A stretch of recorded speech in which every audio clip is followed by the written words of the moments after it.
بسم اللہ الرحمن الرحیم۔ السلام علیکم۔ ہمارے چینل میں خوش آمدید۔ چار سو اندھیرا چھا چکا تھا۔ وہ اس تاریکی میں بھی پاگلوں کی طرح اس اندھیری سرنگ میں بھاگتا چلا جا رہا تھا۔ نہ جانے وہ کتنی دیر سے اس سرنگ میں دوڑ رہا تھا۔ مسلسل بھاگنے سے اس کا جسم پسینے میں شرابور ہو چکا تھا۔ اس کی سانس بہت تیز چل رہی تھی۔ اچانک ہی اسے ایک حسین و جمیل لڑکی دکھائی دی۔ لڑکی کے چہرے کے گرد عجیب سا روشن حالہ تھا۔ اسی انوکھے حالے سے روشنی کی کرنیں پھوٹ رہی تھیں۔ اس کی روشنی کے باعث وہ اندھیرے میں بھی صاف دکھائی دیتی تھی۔ وہ لڑکی تک پہنچنے کی مسلسل کوشش کر رہا تھا، مگر تیز تیز بھاگنے کے باوجود بھی وہ لڑکی کے قریب نہیں پہنچ پایا تھا۔ لڑکی نے بے تاثر نگاہوں سے اسے دیکھا۔ واپس لوٹ جاؤ سلیمان۔ اس کے ساتھ ہی وہ تیزی سے چلتی ہوئی اس کی نگاہوں سے اوجھل ہو گئی۔ اس کے جاتے ہی وہ بے ہوش ہو گیا اور زمین پر گر پڑا۔ ڈاکٹر، اس کی پلکیں لرز رہی ہیں۔ ایک خوبصورت نسوانی آواز قریب سے ابھری۔ اس نے آنکھیں کھول دیں۔ کچھ دیر دھندلاہٹ کے بعد اسے صاف دکھائی دینے لگا تھا کہ اس کے منہ پر آکسیجن ماسک موجود تھا اور پورا جسم خاصا زخمی تھا۔ خاص کر اس کے سر پر زیادہ بینڈیج کی گئی تھی، گویا اس کے سر میں زیادہ چوٹیں آئی تھیں۔ ہوش میں آنے کے بعد اسے سر میں شدید درد کا احساس ہو رہا تھا۔ اسے اندازہ ہو چکا تھا کہ وہ کسی ہسپتال کے ICU میں موجود ہے۔ قریب ہی ایک ادھیڑ عمر ڈاکٹر، درمیانے قد کی نرس اور وارڈ بوائے موجود تھے۔ تھینک گاڈ تمہیں ہوش آ گیا۔ میں تو اس کو معجزہ ہی کہوں گا۔ تمہارے پورے جسم، خاص کر سر میں تو شدید چوٹیں آئی تھیں۔ تمہارے بچنے کی کوئی امید باقی نہیں تھی۔ منہ پر آکسیجن ماسک موجود ہونے کے باوجود اسے سانس لینے میں دشواری ہو رہی تھی۔ ڈاکٹر نے اسے ایک اور انجیکشن لگایا تو وہ تقریباً بے ہوش ہو گیا۔ پھر ڈاکٹر نے بتایا کہ کوئی اس سے ملنے آیا ہے۔ کھڑکی کی دوسری جانب ایک حسین چہرہ دیکھتے ہی وہ تڑپ گیا۔ یہ اس کی بیوی تھی، اس سے بے حد محبت کرنے والی بیوی، جو اس کی بیماری کا سنتے ہی ہسپتال میں دوڑی دوڑی چلی آئی تھی۔ سلیمان، اب تمہاری طبیعت کیسی ہے؟ اس نے بےتابی سے پوچھا۔ پہلے سے کافی بہتر ہے۔ انشاءاللہ 2-4 دن میں چلنے پھرنے بلکہ اچھلنے کودنے لگوں گا۔ سلیمان نے اس کا ہاتھ محبت سے تھامتے ہوئے کہا۔ تمہیں اس قدر تیز رفتاری سے موٹر سائیکل چلانے کی کیا ضرورت تھی؟ اگر تمہیں کچھ ہو جاتا تو؟ لبنہ نے پرشکوہ لہجے سے کہا۔ لبنہ، میں بائک تیز رفتاری سے نہیں چلا رہا تھا، اور پھر سڑک پر رش بھی نہیں تھا۔ بس اچانک کسی تیز رفتار گاڑی نے عقب سے سائیڈ مار دی اور میں موٹر سائیکل سمیت لڑکھڑاتا ہوا فٹ پاتھ پر جا گرا۔ میرا سر فٹ پاتھ پر لگا تھا اور پھر مجھے ہوش نہیں رہا۔ نہ جانے کس وقت مجھے ہسپتال میں پہنچایا گیا۔ پھر اس نے ہوش میں آنے سے پہلے سرنگ والی لڑکی کے متعلق بتانے کے ساتھ ساتھ ایک خواب بھی سنایا تھا جس میں ہسپتال کی نرس کا ایکسیڈنٹ ہوا تھا۔ لبنہ نفسیات کی اسٹوڈنٹ رہ چکی تھی، کہنے لگی، دراصل ہو سکتا ہے کہ اس حادثے سے تمہارا دماغ متاثر ہوا ہو، اسی لیے حادثہ پیش آنے کا سن کر تمہیں ایسا لگا کہ تم نے ہاسپٹل کی نرس کے حادثے سے قبل اس قسم کا خواب دیکھا ہے، ورنہ ایسے کیسا ہو سکتا ہے کہ نرس کو پیش آنے والے حادثے کے بارے میں تم گھنٹوں پہلے خواب کے ذریعے جان لو۔ لبنہ نے تیزی سے کہا تو وہ گہری سانس لے کر رہ گیا۔ لبنہ اور سلیمان کی لو میرج تھی۔ یہ دونوں کزنز تھے۔ جمال صاحب اور سجاد صاحب دونوں بھائی تھے۔ بلال اور لبنہ دونوں ہی ان کی اکلوتی اولاد تھے۔ ابھی ان کی شادی کو صرف 15 دن ہی ہوئے تھے کہ یہ حادثہ پیش آ گیا تھا، اور اوپر سے عجیب و غریب خواب جو اس کی نظر میں سچ بھی ہو جاتے تھے۔ اس روز اس نے خواب میں اپنی کولیگ تابندہ کو دیکھا۔ وہ کچن کا دروازہ کھول کر اندر داخل ہوتی ہے اور کیبنٹ میں رکھی ماچس اٹھا کر جیسے ہی تیلی سلگاتی ہے تو شعلہ بھڑک اٹھتا ہے اور تابندہ کا پورا جسم اور کچن آگ کے شعلوں میں گھر جاتا ہے۔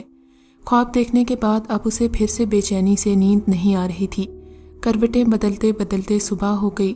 ناشتے کی میز پر اس نے لائبہ سے تشویش زدہ لہجے میں اس خواب کا ذکر کیا، مگر لائبہ نے اس کی بات کا کوئی یقین نہیں کیا، اور اس کے مطابق ہر غیر معمولی واقعہ انسان کے دماغ ہی کی پیداوار ہوتی ہے۔ پھر اس نے اپنی کولیگ تابندہ کو بتانے کا فیصلہ کیا، مگر اس نے بھی اس کی بات ہنسی میں اڑا دی تھی۔ خیر، اس نے بھی زیادہ ضد کرنا مناسب نہ سمجھا، اور ویسے بھی یوں کرنے سے آفس میں اس کا مذاق بن جاتا۔ خیر، آفس ٹائم ختم ہونے کے بعد سب اسے دیکھتے رہے اور مسکراتے رہے۔ اس روز رات کو جب وہ بستر پر لیٹا تو اسے نیند نہیں آئی۔ ذہن میں بار بار تابندہ سے متعلق دیکھا گیا خواب اسے یاد آتا رہا۔ بالآخر نصف شب کے قریب تنگ آ کر وہ کمرے سے نکلا اور بالکونی میں کھڑا ہو گیا۔ یہاں سے گھر کے سامنے والا حصہ اور سڑک صاف دکھائی دیتی تھی۔ گھر کے گیٹ سے کچھ فاصلے پر کوئی لڑکی گیٹ کی طرف پشت کیے کھڑی تھی۔ یہ کون ہے اور رات کے اس پہر میرے گھر کے دروازے پر کیوں کھڑی ہے؟ اس نے سوچا اور چلایا، کون ہو تم؟ اس کی آواز سن کر وہ لڑکی مڑی تو وہ ششدر رہ گیا۔ یہ تو وہی نورانی حالے والی لڑکی تھی جسے اس نے حادثے سے بعد ہسپتال کے بستر پر سرنگ میں دیکھا تھا، اور اس کے پوچھنے پر لڑکی نے کہا تھا لوٹ جاؤ۔ جب اسے ہوش آیا تو وہ ICU روم میں تھا اور لڑکی اسے دیکھ کر مسکرائی۔ وہ پاگلوں کی طرح دوڑتا ہوا گھر سے نکلا، مگر اس لڑکی کا نام و نشان بھی نہیں تھا۔ یہ کہاں چلی گئی؟ اس نے حیرت سے سوچا اور گھر واپس جانے کی بجائے فیصلہ کیا کہ وہ تابندہ کے گھر جا کر اس کا پتہ کرے گا۔ اسے جلد بازی میں یہ بھی خیال نہیں رہا کہ وہ اپنے نائٹ گاؤن میں ہے۔ ادھر تابندہ اپنے روم میں پسندیدہ ڈرامہ سیریل دیکھ رہی تھی۔ یہ قسطوار ڈرامہ ہر رات 11 بجے ٹیلی کاسٹ ہوتا تھا۔ ڈرامے کے دوران جب کمرشل بریک دکھائی دی جانے لگی تو اسے چائے کی طلب ہوئی۔ وہ کچن میں گئی، چولہے کا وال کھولا اور کیبنٹ میں رکھی ہوئی ماچس اٹھائی ہی تھی کہ لاؤنج میں موجود ٹیلی فون کی گھنٹی بجی۔ وہ ماچس دوبارہ کیبنٹ میں رکھ کر لاؤنج میں گئی اور ریسیور اٹھایا۔ کیا کر رہی ہو جانم؟ فیض کی ایک شوخ آواز ابھری۔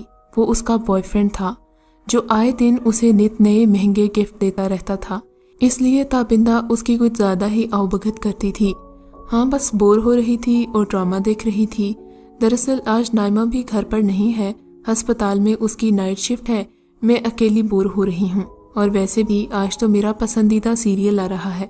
میرے پاس تم ہو کی 15ویں قسط آ رہی ہے، میں وہی دیکھنے میں مگن تھی۔ فیض ہنسا۔ ارے جانم، میں بھی تو تمہارے بنا اداس ہوں، چھوڑو ڈرامے کی باتیں اور مجھ سے بات کرو۔ اگر کہو تو تمہاری تنہائی دور کرنے آ جاؤں۔ اس نے معنی خیز لہجے میں کہا تو وہ شرما گئی۔ بے شرمی کی باتیں مت کیا کرو۔ ارے اس میں بے شرمی کیا ہے؟ ہاں میں نے تمہارے لیے گفٹ لیا ہے، کل ضرور ملنا، ویسے بھی کل میں گھر پر اکیلا ہی ہوں گا۔ کیا گفٹ؟ تابندہ نے پوچھ ہی لیا۔ ارے بابا گفٹ تو سرپرائز ہے نا، خود ہی دیکھ لینا، فیض نے جواب دیا۔ قیمتی گفٹ کے لالچ میں وہ ڈرامہ تو کیا یہ تک بھول گئی کہ فون کی بیل سن کر وہ گیس کا وال کھلا چھوڑ کر آئی تھی، اور ان کی گفتگو نصف گھنٹے تک جاری رہی۔ ٹی وی کے قریب گئی تو ڈرامہ ختم ہو چکا تھا۔ اب تو چائے کی طلب اور بڑھ گئی تھی۔ کچن کے دروازے پر جیسے ہی پہنچی تو بجلی چلی گئی۔ کچن میں داخل ہو کر اس نے کیبنٹ پر رکھی ماچس اٹھائی۔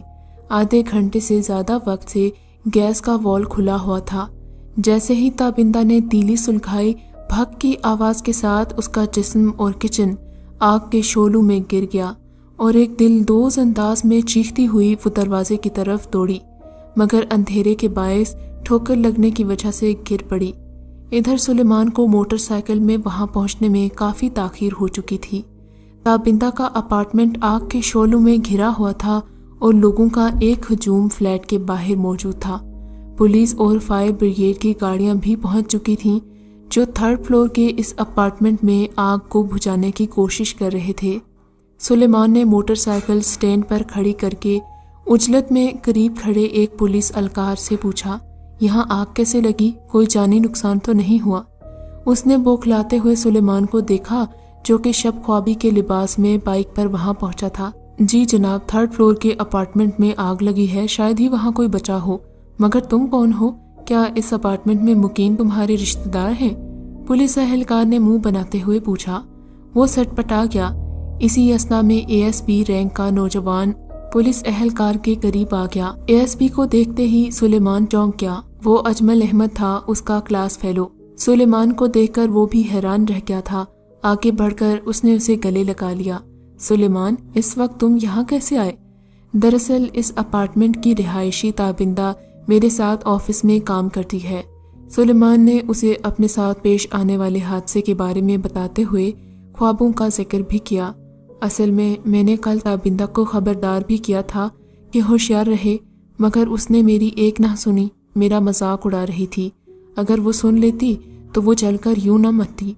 ASP اجمل نے اسے عجیب سی نگاہوں سے دیکھا۔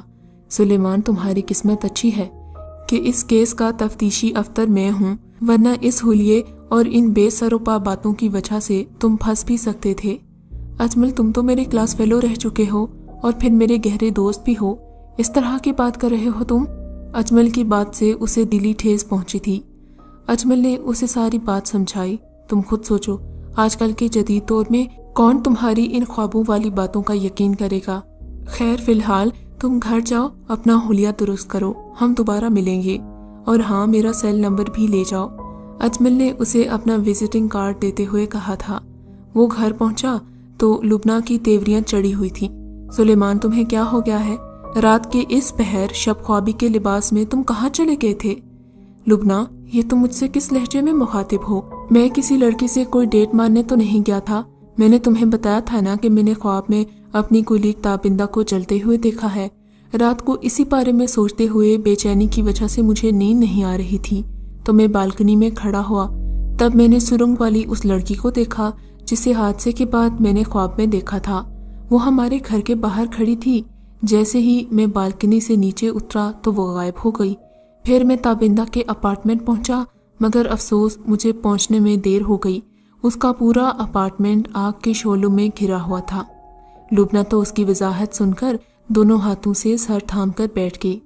ہماری شادی کے بعد میں نے سوچا ہی نہیں تھا کہ تم ہماری اتنی خوبصورت زندگی کو یوں برباد کرنے لگو گے۔ اس نے لبنہ کی بات کے جواب میں کچھ نہیں کہا تھا۔ وہ کوئی تلخ بات کہہ کر اسے ناراض نہیں کرنا چاہتا تھا۔ تابندہ والے حادثے کے بعد آفس میں اس کے بارے میں خوب جے گوئیاں ہونے لگی تھیں۔ کچھ لوگ اس کے خواب کو سچا سمجھ رہے تھے، کچھ کہہ رہے تھے کہ سلیمان نے ہی اسے آگ سے جلایا تھا، کیونکہ اس نے پہلے اس کے بارے میں یہ بات مشہور کی اور پھر سازش کر کے اس کے اپارٹمنٹ میں آگ لگا دی۔ غرض جتنے منہ اتنی باتیں، اب بولنے والے کا منہ تو کوئی بند نہیں کر سکتا۔ پھر لوگ کسی بات یا حادثے کو اتنا یاد ہی کہاں رکھتے ہیں، جلد ہی بھول جاتے ہیں۔ چنانچہ زندگی معمول پر آ گئی، مگر کچھ روز بعد ایک اور خواب نے اس کی پرسکون زندگی میں ہلچل مچا دی۔ اس بار اس نے لبنہ کو خود سے لڑتے ہوئے دیکھا۔ وہ چلا چلا کر سلیمان کو برا بھلا کہہ رہی تھی اور میکے جانے کی دھمکیاں دے رہی تھی۔ اس نے جب اپنا خواب لبنہ کو سنایا تو حسب توقع اس کا مذاق اڑانے لگی۔ سلیمان میں تمہارے ان بے تکے خوابوں پر یقین نہیں کرتی، اس نے جھنجھلا کر کہا، مگر یہ تو دیکھو میرے پچھلے دونوں خواب سچ ثابت ہوئے۔ اگر یہ خواب بھی سچا ثابت ہوا اور تم مجھ سے ناراض ہو کر چلی گئی تو میں مر جاؤں گا، تم سے بچھڑنے کا تصور بھی نہیں کر سکتا۔ ارے میرے بھولے بھالے میاں جی، ایسا نہیں ہوگا۔ پہلے دو خواب جو آپ نے دیکھے ہیں وہ تو اتفاقاً سچ ہو گئے ہوں گے، اب اس کا یہ مطلب تھوڑی ہے کہ آپ کے منہ سے نکلی ہر بات سچ ہوگی۔ سلیمان نے لبنہ کی بات کا برا مناتے ہوئے کہا، تو کیا تم مجھے پاگل سمجھ رہی ہو؟ پھر آخر لبنہ کے تنگ کرنے پر وہ ایک ماہر نفسیات سے ملا تھا، مگر وہ ماہر نفسیات تو عجیب ہی تھا۔ اس کی آنکھوں میں مقناطیسی کشش تھی اور وہ غیر مرئی طاقتوں پر یقین رکھتا تھا۔ حالانکہ لبنہ ماہر نفسیات تھی مگر وہ ان باتوں پر بالکل یقین نہ رکھتی تھی۔ پروفیسر فاروق اسے بتا رہا تھا، ہزاروں میل کے فاصلے سے ایک انسان ٹیلی پیتھی کے علم کے ذریعے دوسرے فرد کی تصویر یا اس کے لب و لہجے کو اپنی دماغی صلاحیتوں کی گرفت میں لے کر اسے اپنا معمول بنا لیتا ہے اور پھر اپنے معمول سے اپنی مرضی کے مطابق کام لیتا ہے۔ اس دوران معمول بے خبر رہتا ہے کہ اس نے عامل کے کہنے پر کیا کیا۔ پھر اچانک ہی باتیں کرتے کرتے پروفیسر فاروق نے اسے آرام دہ کوچ پر لٹا دیا اور پھر اس سے مختلف سوالات کیے تو اس نے شروع سے پیش آنے والے سب واقعات ایک ایک کر کے ان کو سنا دے۔ پروفیسر مسکرایا، ان باتوں کو فی الحال چھوڑو، میں تمہیں ذہنی سکون کے لیے کچھ میڈیسن لکھ کر دے رہا ہوں۔ اگر خواب والی کیفیت دوبارہ طاری ہو تو مجھ سے رابطہ کرنا، انشاءاللہ کوئی نہ کوئی حل نکل ہی آئے گا۔ دوسرے روز خلاف توقع اس کا ایک دوست اور اس کی اہلیہ آ پہنچے۔ ان کے ہاتھوں میں شاپر تھے جن میں پھل فروٹ اور مٹھائی تھی۔ خلاف توقع انہوں نے کوئی ترش بات نہیں کی تھی بلکہ وہ ان دونوں کو لینے آئے تھے۔ شادی کے بعد یہ ان کی پہلی دعوت تھی اور دعوت کے بعد سلیمان اور تابندہ نے تابندہ کے ماں باپ کے گھر جانا تھا تاکہ ان سے بھی ملاقات ہو جائے۔ شادی کے بعد وہ ایک بار بھی اپنے ماں باپ کے گھر نہیں گئی تھی۔